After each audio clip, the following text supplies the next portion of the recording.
my first impression was the rain.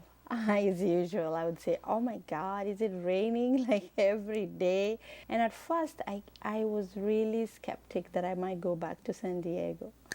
But then it took me a few months and I settled in. So I liked it.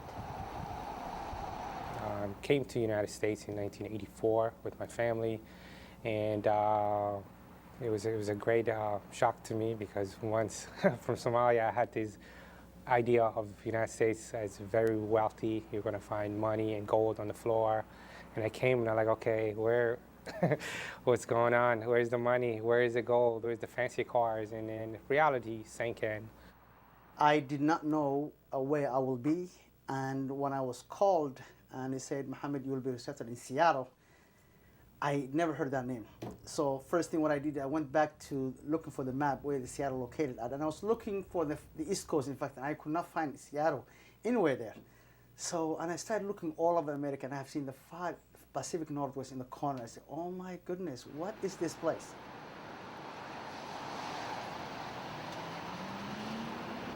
هذا قصائد الرسول نظري أيلاده نظمنا والاده نظري وحال اللي يراهده سيد المولود كوكله ونظري أنتي سبضا معناها شعر ما قارنا وشعر وأركتين.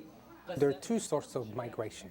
The first migration is people like myself who came in the early 80s, who came primarily for higher education. My father went to get his PhD from Colorado State University, and others who came at that time were pursuing higher education.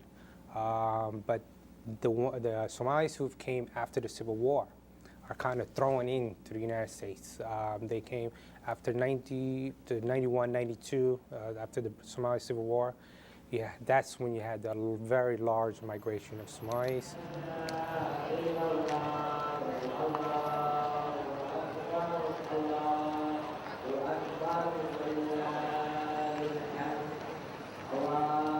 And we are noticing like a lot of trains from the Somalis who moved from other states. And the reason being is, we can't really tell one reason, but there's a lot of people who are moving in. Second immigrating, they will be settled different states. Once they get their legal document, they'll move here. And some of them are seeing that there's a lot of Somali community in here. When you're coming from Africa, or especially from the refugee, a lot of expectation. People will have a lot of expectation for you. So once you go there and then you have to feel full, so many commitments and promises that you made. And the other thing else is, it is a good environment for the families. Number one, they are getting public assistance in here, which is most of the states don't have the public assistance they are getting from here. The housing is another issue. In Seattle, there's large family housing set. The other states you might not really find 5 or 6 bedroom units. It's very hard to come by, but here is vast, a lot. And with any community there, when people arrive to a new country, the first priority is economic survival, try to learn the American way of life. But if you look at the Somalis, they have done remarkably well, extremely well economically in a short decade. I mean, Somali businessmen have contributed to the economy of the United States. They have created a lot of jobs. So economically, the Somalis are very resourceful. My name is Abdi Mohammed Mahmoud, and I am the Tawfiq Business Center owner. The store was opened in 1997. Thank you. Thank you, Abdi. And when the Somalian community and as a whole East African community was small, and most of them live this area.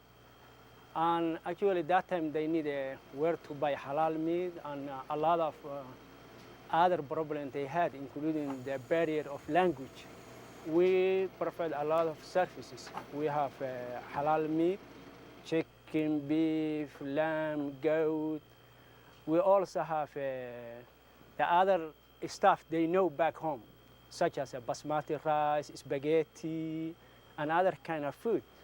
We also provide some home fashion, like furniture, rag, and we send them money, like we call hawala and money wiring. So actually we make all the community needs in this store. In afternoon, and a lot of elderly people is coming, especially for the man. They sitting over there. We give them free tea. They talking, you know, and the whole community is shopping here. They like this store because for two things. Number one, they see some people they know back home, or the whole community, or the language they understand in Somali language. So we started a small store in the corner of this building. Now we have about 3,000 square feet store. So also we grown. So the service we do right now is very good. When September 11 happened, it was shocking, in fact, to all over the world, and in particular the United States of America. As a Somali community who were really trying to establish then, all of a sudden the federal government charged us as we are a terrorist. And what they did is they raided the grocery stores, which we have a small money business transfer, what we call hawala. So every Somali was sending money back home because people are still in the camps, people are still in Somalia. There's no other life there. So the government heavy-handedly used that, and they closed the money business transfer, they closed the grocery, they took everything, the food items and everything, the meat, they took everything out. So people were quite shocked and considered that we came from a brutal country back home in Africa, very dictatorship.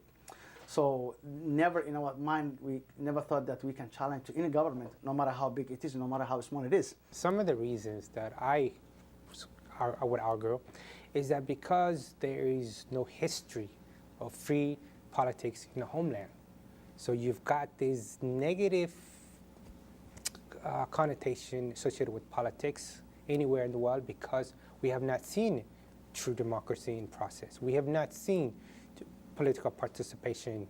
So the first thing that came to my mind is when I heard that thing happen, I thought, okay, Mohammed, what are you going to do now? I start calling the other community members along with the business people, because if one have been raided, the other ones are expected too.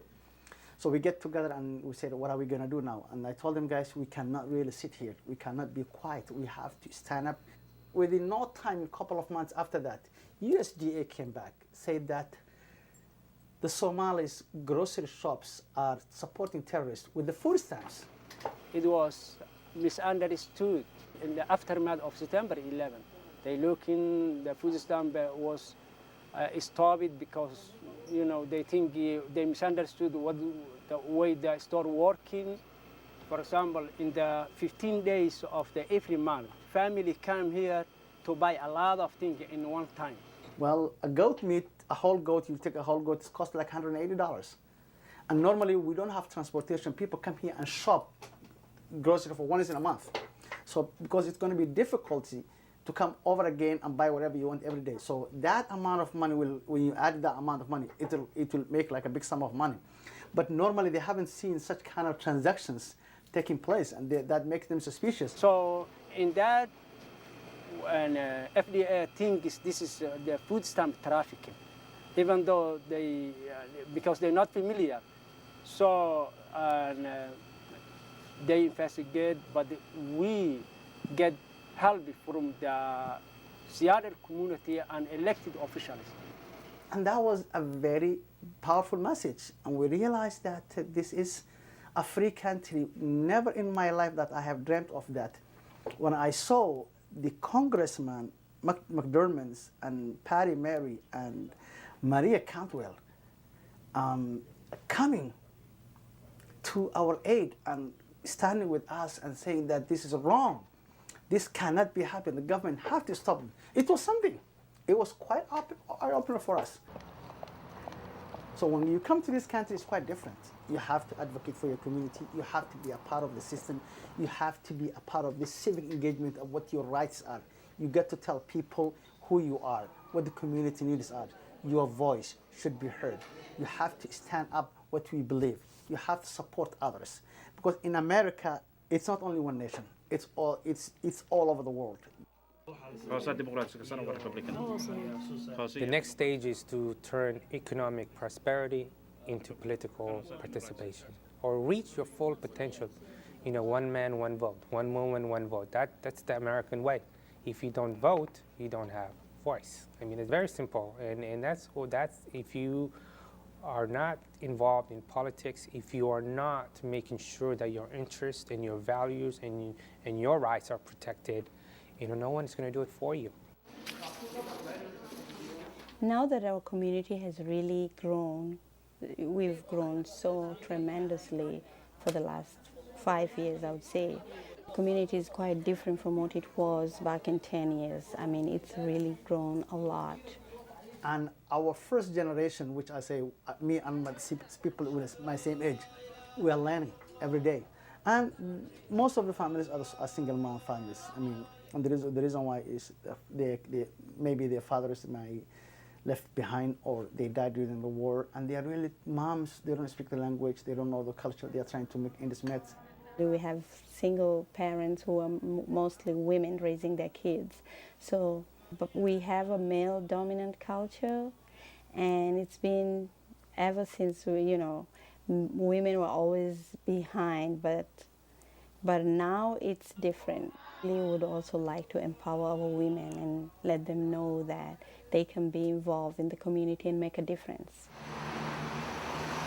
The center is Cultural Education Center, and what we teach is, as you know, the Somalis are all Muslims as a community, and we have a faith, and that faith is a Muslim, but we practice what they call Sufi.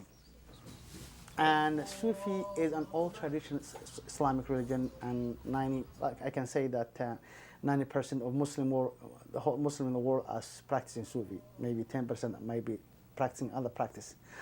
And the reason why that we open is we did not have, there's a lot of small mosques here in this town, but none of them related to our belief in the Sufism.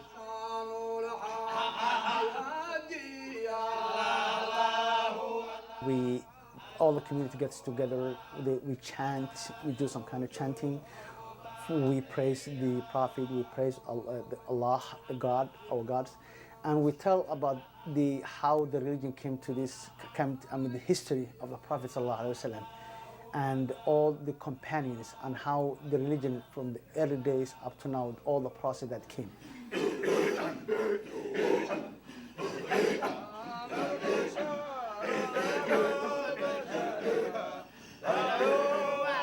So we practice that kind of faith, and it is a very rich faith. This is the center that people relate to that faith comes in, and the people are a lot of people who are coming in.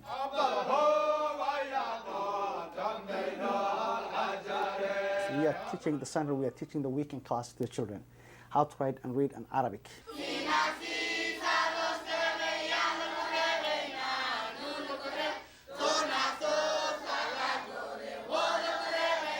Which is, our religion is an Arabic language. So, but we don't speak Arabic. Our religion is Arabic, but we don't speak our Arabic. So our children, we have to teach them how to write and read the Arabic. Then in that time as well, we have to teach how to read the Quran, which is the religions. And we as well teach the culture of it.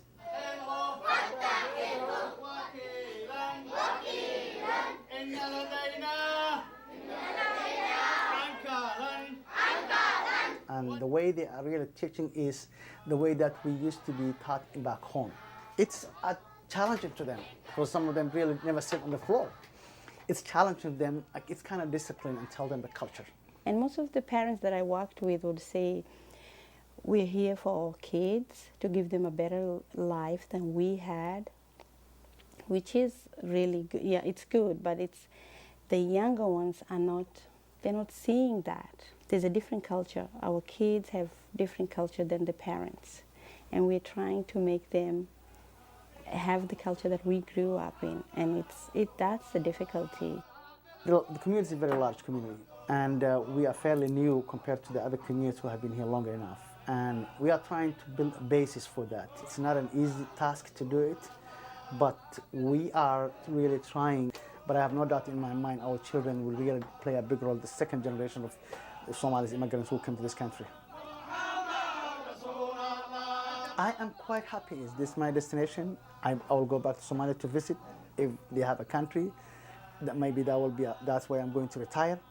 But I think my kids are settled here. They are graduating from the college.